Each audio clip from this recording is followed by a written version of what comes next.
although Dad left architecture in 1941, and the year 2020, he's finally being recognized for his architecture as well. It's a wonderful thing.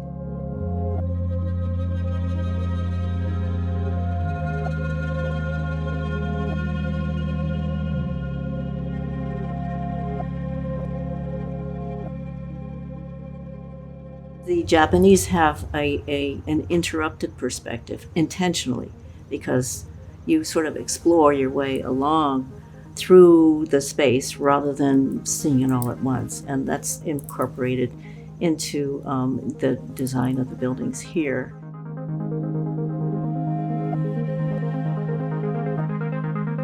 I think the Japanese way of thinking about spaces, about the emptiness having a value as strong as fullness, along with the Bauhaus, was very, very instrumental in the formation of modern architecture in the 20th century. It was just that whole Zen idea of emptiness, and the architectural forms that are manifested through Japanese architecture in relating to the out of doors and bringing it in small pieces as part of the interior space.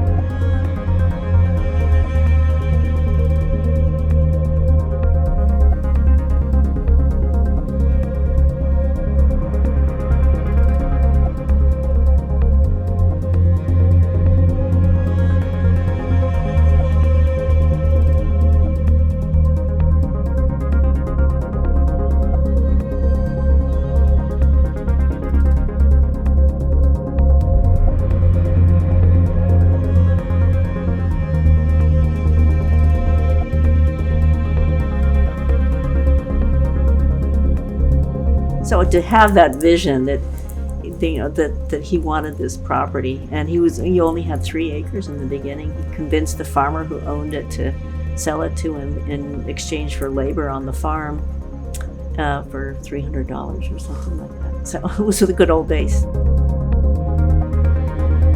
He never talked much about it. He was very much a Zen master. Of course, I was a little kid too when he started. I was like 5 years old, so, you know, I guess most people don't tell little kids what they're thinking when they're only 5 years old. He just built out of necessity in the beginning.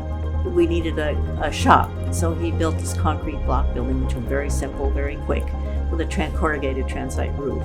And that's so he could work. And that was his office, and that was his workshop. There was a finishing room and everything all together in just one this little space. And then he built a house, so he had a place to live.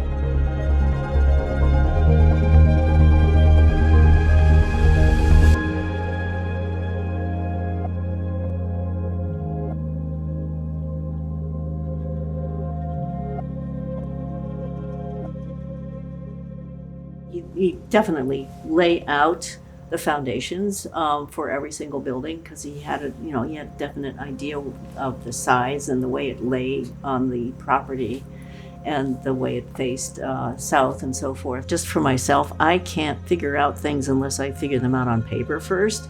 But he had them all figured out in his head, and it worked. You know, it all came together.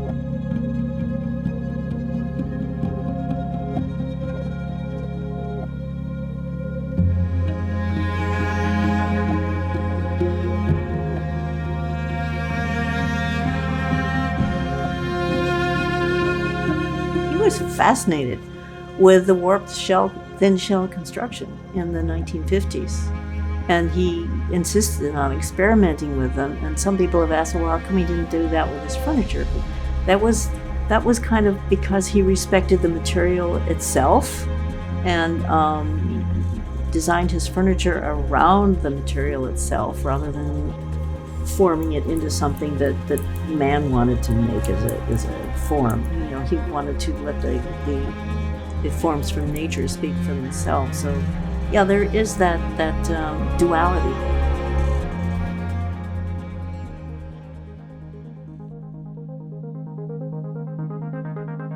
I would sit on the north side of the desk, which I really like. When it's clear of stuff, it's a lovely desk. Unfortunately, it's mostly cluttered when I work there.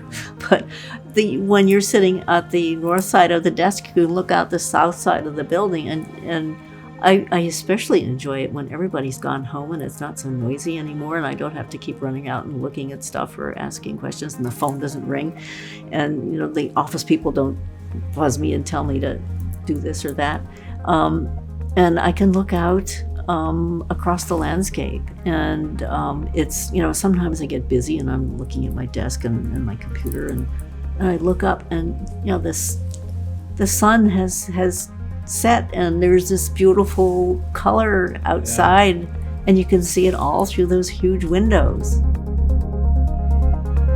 One of the almost worrisome things about being the steward of this property is the preservation and the ongoing lifetime of these buildings. I would like very much for it to continue to be appreciated by the public, and but somehow restricting the number of people who come through so that it doesn't get overworn.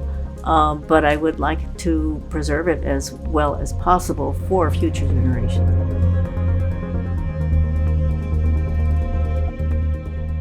So when I go through the lumber storage over there, I see potentially all kinds of things. It's really my source of inspiration, and it's kind of a connection to my father, because a lot of that wood is still wood that he purchased and milled when he was alive, and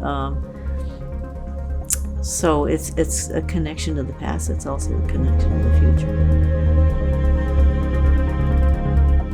In Japan, some of the architecture is centuries and centuries old, because it's well built and because it's made of good materials, and when the materials fail, they can replace it. And Dad did say, though, that he thought if you had a good design, and this is mostly in reference to his furniture, he said, you don't have to change it. It's a good design forever. So there's this combination of ephemerality and eternity.